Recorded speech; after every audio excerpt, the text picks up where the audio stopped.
Numbers chapter 16. Now Korah, son of Izhar, son of Kohath, son of Levi, along with Dathan and Abiram, sons of Eliab, and On, son of Peleth, son of Reuben, took 250 Israelite men, leaders of the congregation, chosen from the assembly, well-known men, and they confronted Moses. They assembled against Moses and against Aaron and said to them, "You have gone too far. All the congregation are holy, every one of them, and the Lord is among them. So why then do you exalt yourselves above the assembly of the Lord?" When Moses heard it, he fell on his face. Then he spoke to Korah and all his congregation, saying, "In the morning the Lord will make known who is his and who is holy, and who will be allowed to approach him. The one whom he will choose, he will allow to approach him. Do this: take censers, Korah, and all your congregation, and tomorrow put fire in them and lay incense on them before the Lord, and the man whom the Lord chooses shall be the Holy One. You Levites have gone too far." Then Moses said to Korah, "Hear now, you Levites. Is it too little for you that the God of Israel has separated you from the congregation of Israel to allow you to approach him in order to perform the duties of the Lord's tabernacle and to stand before the congregation and serve them? He has allowed you to approach him, and all your brother Levites with you, yet you seek the priesthood as well. Therefore, you and all your congregation have gathered together against the Lord. What is Aaron that you rail against him?"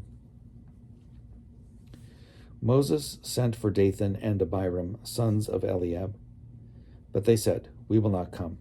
Is it too little that you have brought us up out of a land flowing with milk and honey to kill us in the wilderness, that you must also lord it over us?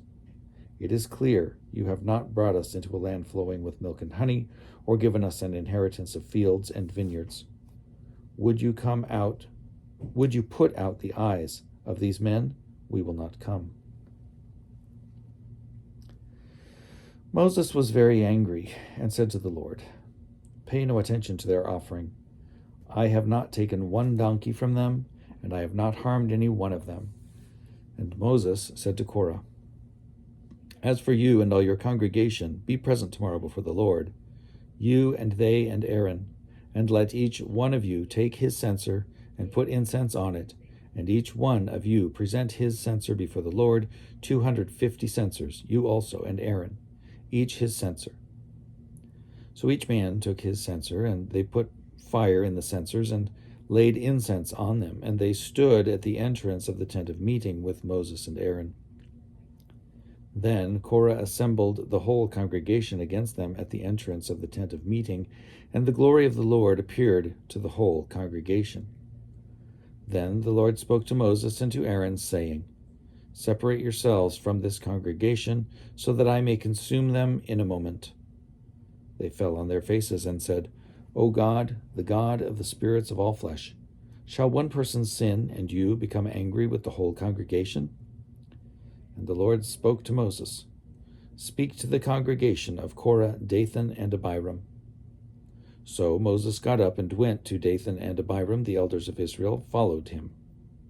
He spoke to the congregation, saying, "Turn away from the tents of these wicked men and touch nothing of theirs, or you will be swept away for all their sins." So they got away from the dwellings of Korah, Dathan, and Abiram, and Dathan and Abiram came out and stood at the entrances of their tents, together with their wives, their children, and their little ones. And Moses said, "This is how you shall know that the Lord has sent me to do all these works. It has not been of my own accord. If these people die a natural death, or if a natural fate comes on them, then the Lord has not sent me. But if the Lord creates something new, and the ground opens its mouth and swallows them up, with all that belongs to them, and they go down alive into Sheol, then you shall know that these men have despised the Lord." As soon as he finished speaking all these words, the ground under them was split apart. The earth opened its mouth and swallowed them up, along with their households, everyone who belonged to Korah and all their goods. So they with all that belonged to them, went down alive into Sheol.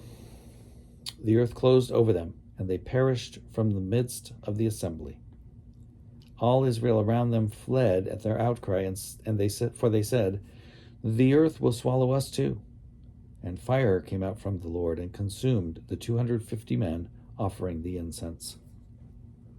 Then the Lord spoke to Moses, saying, "Tell Eleazar, son of Aaron the priest, to take the censers out of the blaze, then scatter the fire far and wide. For the censers of these sinners have become holy at the cost of their lives. Make them into hammered plates as a covering for the altar.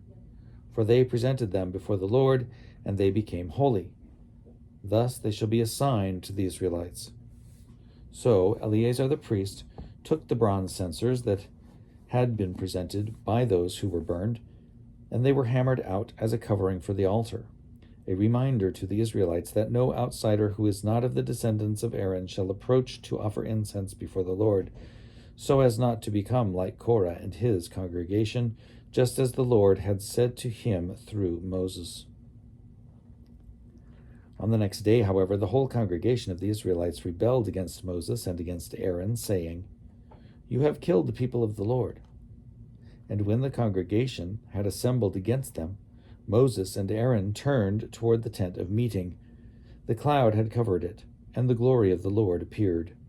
Then Moses and Aaron came to the front of the tent of meeting, and the Lord spoke to Moses, saying, "Get away from this congregation, so that I may consume them in a moment." And they fell on their faces. Moses said to Aaron, "Take your censer, put fire on it from the altar, and lay incense on it, and carry it quickly to the congregation, and make atonement for them. For wrath has gone out from the Lord, the plague has begun." So Aaron took it, as Moses had ordered, and ran into the middle of the assembly, where the plague had already begun among the people. He put on the incense and made atonement for the people. He stood between the dead and the living, and the plague was stopped. Those who died by the plague were 14,700, besides those who died in the affair of Korah. When the plague was stopped, Aaron returned to Moses at the entrance of the tent of meeting.